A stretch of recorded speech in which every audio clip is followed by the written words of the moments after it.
Doctor Gauri यांच्या आत्महत्येनंतर या ठिकाणी तणावाची परिस्थिती निर्माण झालेली आहे।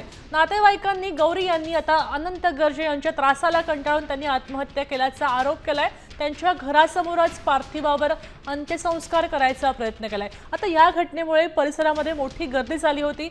बिघडू नये म्हणूनच पाथर्डी पोलिसांनी गावामध्ये तळ ठोकला आणि नातेवाईकांची समजूत काढायचे प्रयत्न सुरू आहेत। गावात अजूनही वातावरण तंग आहे। आपल्यासोबत योगेश काशीत जोडले गेलेले आहेत। योगेश, या ठिकाणी आता या पत्नीचा मृतदेह घराच्या समोरच जाळायचा प्रयत्न केला, दहन करायचा प्रयत्न केलेला आहे, नेमकं काय सांगाल?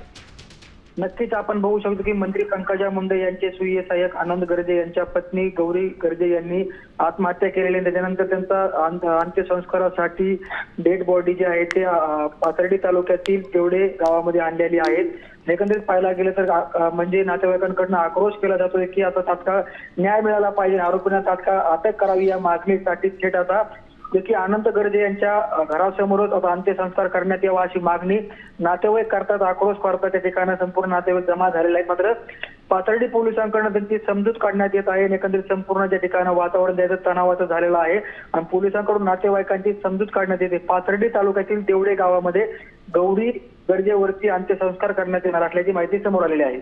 धन्यवाद योगेश, सविस्तर माहितीसाठी। आपण पाहू शकतो की तिच्या घरासमोरच आता तिच्यावर अंत्यसंस्कार करायचे प्रयत्न सुरू आहेत आणि पोलीस या ठिकाणी मोठ्या संख्येने उपस्थित आहेत।